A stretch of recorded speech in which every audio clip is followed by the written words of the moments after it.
What is going on, guys? Welcome back to another episode of the Winner Circle Sports Podcast. I'm here with my faithful co-host, Nardi. How we doing?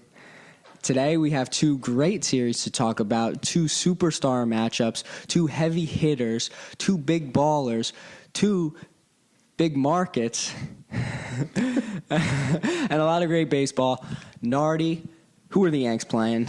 Shohei Ohtani and the Los Angeles Angels. And the big headlines, obviously, Judge versus Shohei, and I would say it lived up to the expectations. Game one, I guess, it started right out. Yeah, So Yankees lose the first game of the series. Clark Schmidt gets, I think, his third L of the season. But Angels, they came to play. Shohei started off the game quick, 2-run home run in the first. It was kind of downhill after that. Schmidt, I don't know, man. It was just whatever. Logan O'Hoppe, the Angels catcher, made his debut, rookie. But they came to play. They pitched pretty well. They ended up taking game one 5-2. So not much more to say than that. I'll get to game one, which in my opinion and Mets owner Steve Cohen's opinion, the best game of the year for us. Better than the Athletics game? Not necessarily like the best game, but like the best game to watch. The best baseball game we played all year was game one of the series. I can see why 17 walks can be boring. Yeah. Well, it was fun to watch, but this was our best game. There were 5 lead changes. So Dodgers went up, Mets go up.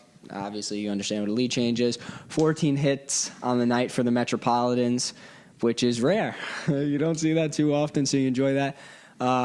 Some of our big three, Pete, Nimmo, McNeil, went 3 for 5. That contributes, obviously. And Mets take game one.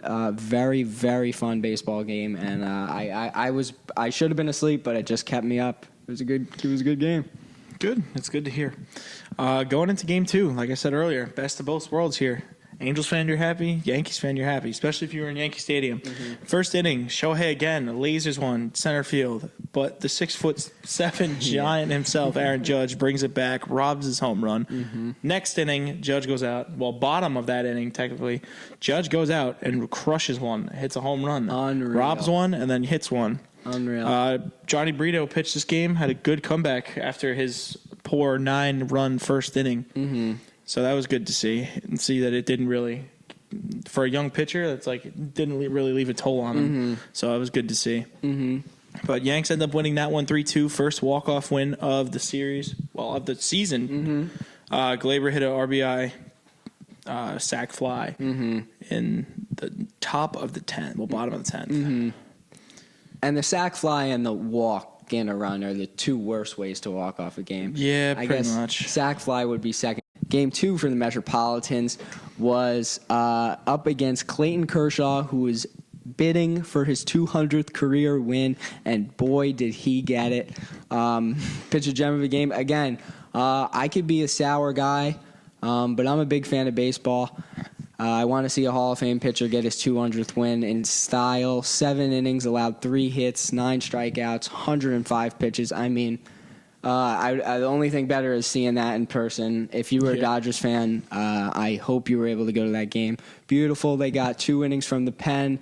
Completes the shutout, 5-0. We lose. But, again, it's just a good baseball game to watch. Sucks to lose, but it's one of the ones I'll take. Yeah, Kershaw's 100% first ballot, too. Yeah. There's no way he's not. One of the best in the game. Yeah, he might have the best curveball from a left-handed pitcher in history. And it was working. Yeah. It was working. So let's hear about Yankees Game 3. Yeah, Game 3. What a way to start this game. 5-run first inning for the Yankees. They were all over Patrick Sandoval. Guy couldn't get it together. It was crazy to me is he threw 47 pitches in the first inning. They kept him in for another 2 to 3 innings after that. Yeah. So they kept him going, which I guess after the first inning he kind of like loosened up a bit, but he did well after that, and then the bullpen kind of shit it. But Nestor came in, pitched again. Nestor's pitching gems, 3 earned runs. But the run support helped him. He didn't give up 3. He pitched 7 innings, didn't give up 3 runs till the 7th, so he was doing really well. Yeah. So IKF was playing center field this game, had 2 of the most awkward-looking diving catches I think I've ever seen, but he got the job done. The way John Boy and his team put it, is actually very well. So they said with him playing shortstop, he was playing with the varsity team. Mm-hmm. But because of injuries, and now that he's playing center field, he's kind of found himself in JV again. But he's showing how productive he can be. Mm-hmm. So I think center field actually good for him because there's no question about it. Camera died.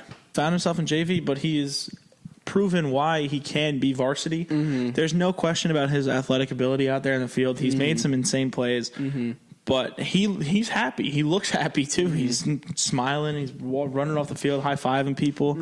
The outfielders are coming up, backing him up. So it's he looks good out there. I can't complain. If he's going to help us be productive, then he can help us be productive. And do you think he could take Aaron Hicks' spot?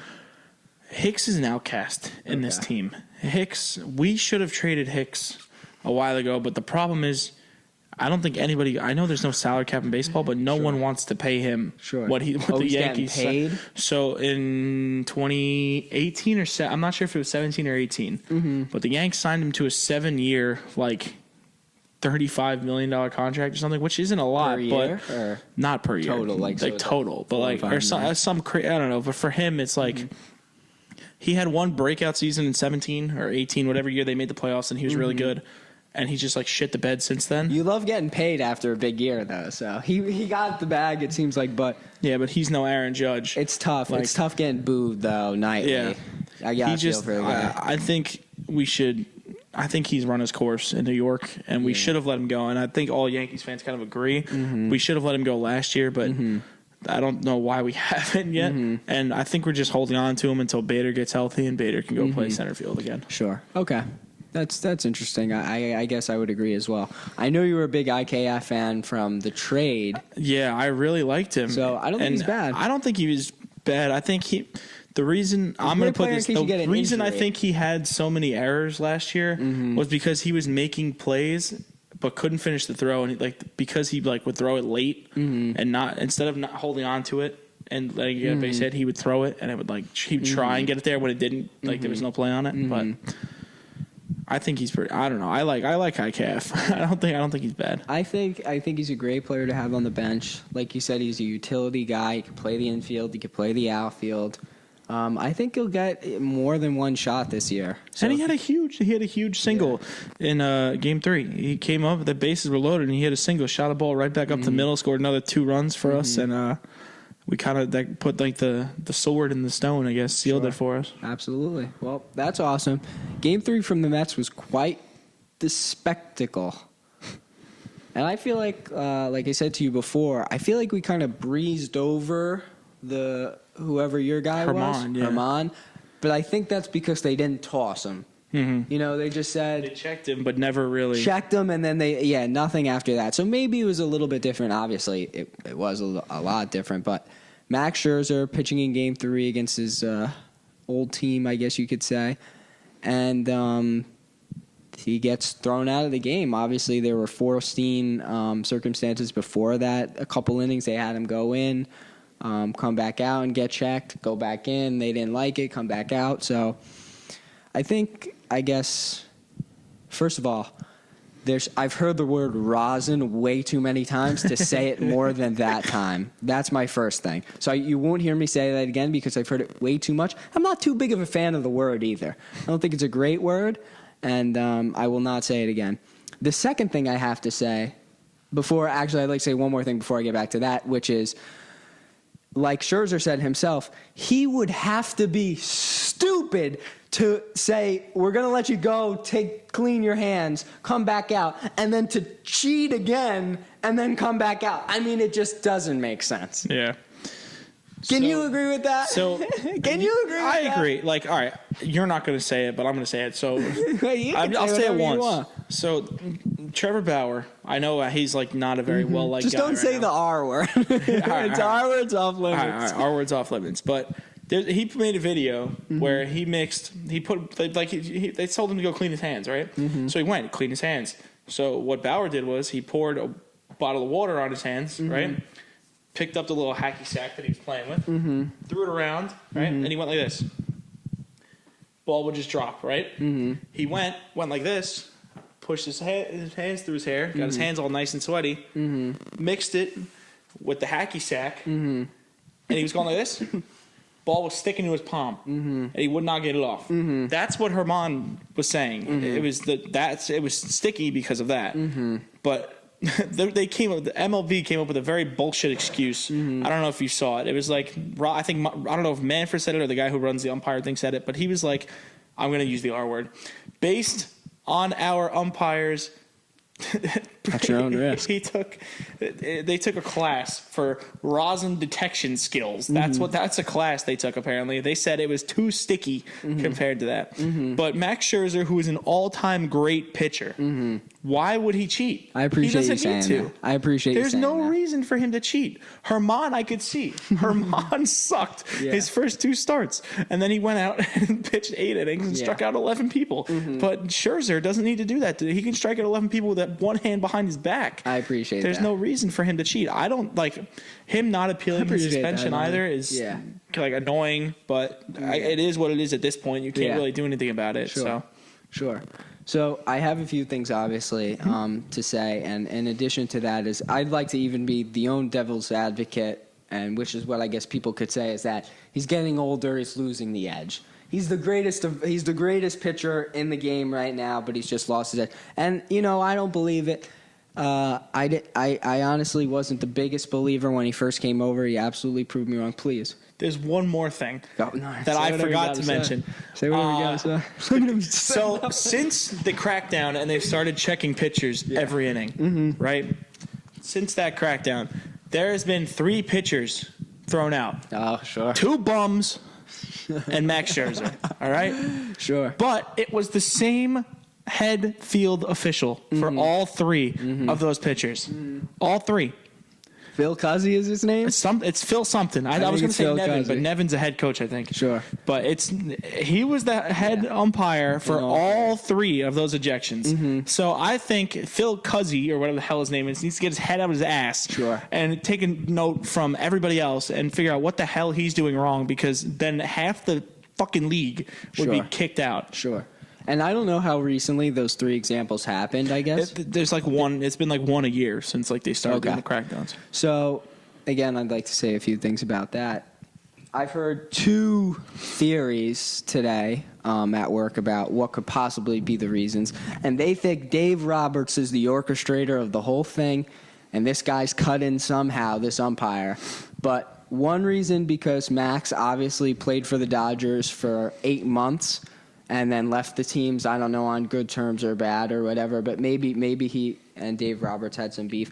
But then the second thing, which I thought was very funny, I can't imagine that this was true, but the day that they did like the Timmy trumpet like coming out, like that was against the Dodgers. Okay. And somebody brought that up as a possible reason for them like trying to play like this mind game with Scherzer or whatever. And maybe they really did find something that he was using to try and improve his game, and I believe that he really was, because if you listen to what he's saying, he's saying that he's going in and concocting this legal thing to make his hands sticky. So he's obviously trying to do something to give him an advantage, but that's technically legal. My thing is, again, if you saw his interview or whatever with him saying that thing 15 times, does he have like a little squeeze bottle of sweat that they like wring from the T-shirts for him to use? Like, where's he getting the sweat? He's going like this.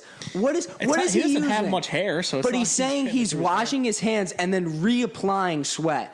They made him wash his hands again, and then he reapplied sweat. What is the reapplication process for sweat in the Major League? His pants with a swamp ass or something. That's gross. I don't know, but like you say that's gross. But like Jorge Posada used to piss on his hands to make them like tougher. So like, it's just like that's an actual thing. All right, well, it's just like people do crazy things when they're. But when you're that good, I don't think there's a reason for him to cheat. I really don't think he was. Sure, cheating. I don't think he's cheating, because I think what he's doing is technically legal by the rules. Yeah. But I think he has created this concoction of 3 squirts of sweat and 2 pounds of the bag, like gets you to the perfect stickiness. Like, I think he's doing something. We'll see how he pitches in his next couple starts. But And the Mets offense. 10 games, right? That's it? Yeah, 10 games. So, like Nardi said, yeah, He'll be back in he's going like to pitch 2-3 the first of the series, month. yeah. He's going to pitch the first of the month. I believe it's the last game to the Braves at home he's going to pitch.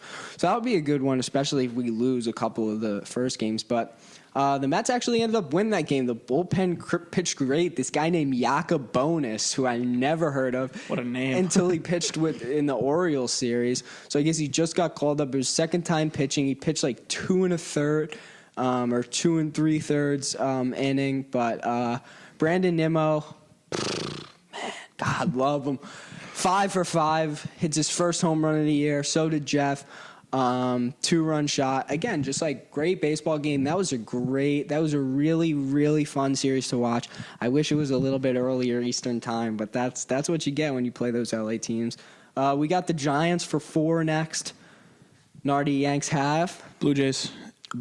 Oh, yes. I think it's away. Very interesting. So we're both. Oh, no, it's home. It's home. Okay. It's home. Julian's there. I apologize. We are both in pretty good series. What I'd like to give a quick preview for the Giants, if you don't mind. We are versing 3 fan favorite Mets. I'd like you to guess them all, Nardi. I know you're going to know at least 2, but Davis, Conforto. Right off the top, you got it, kid. Like a 2015, 2016 I'm missing one. hero for the Mets. Pitcher, player. No, batter. Batter? They could have. Well, they got the guy Darren Ruff. I was going to say Darren Ruff. Not counting him. It's No, not Met fan favorite. Met fan favorite. You might not know him, but when I say it, Davis, you're gonna be able to know him. Conforto. He's playing first base for him right now. Ooh, first base. Yeah. Ooh, I'm not sure. I'm gonna be honest. Wilmer Flores, Nardi. Yeah, I wouldn't get. I'm not gonna lie. I didn't even know he was a Met. I guess. Yeah, one of my absolute favorites, but I absolutely have no problem, no hate for JD and Conforto. Now, what if Darren Ruff goes deep? I think Frank the Tank might have a heart attack. Yeah. I don't know if you saw the video of him after the Devils game. No. Oh my god. Just walking? I saw him walking. He's Yeah, just I saw that walking with his video. head down. I did see Looks like that he lost video. a few pounds though. Look good for him. But yeah, give you a little series preview about the Sure. It's just going to be a good Blue series for the Jays. Mets. Take us out, Nardi. Yeah, so Yanks, Blue Jays. I think this might be the Yankees' first series loss of the season. Bold prediction. Blue Jays are playing very good baseball right now. As we talk, they're up 2-1.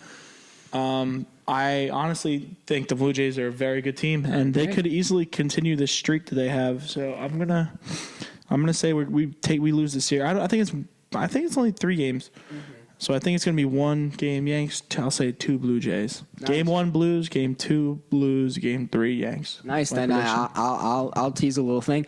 We already won the first game of the series, and we go tonight. So, all right. Thank you so much for watching past the 1 minute and 30-second mark. Now it's getting better. We've bumped our numbers up a little bit because we are the epicenter of New York baseball podcasts.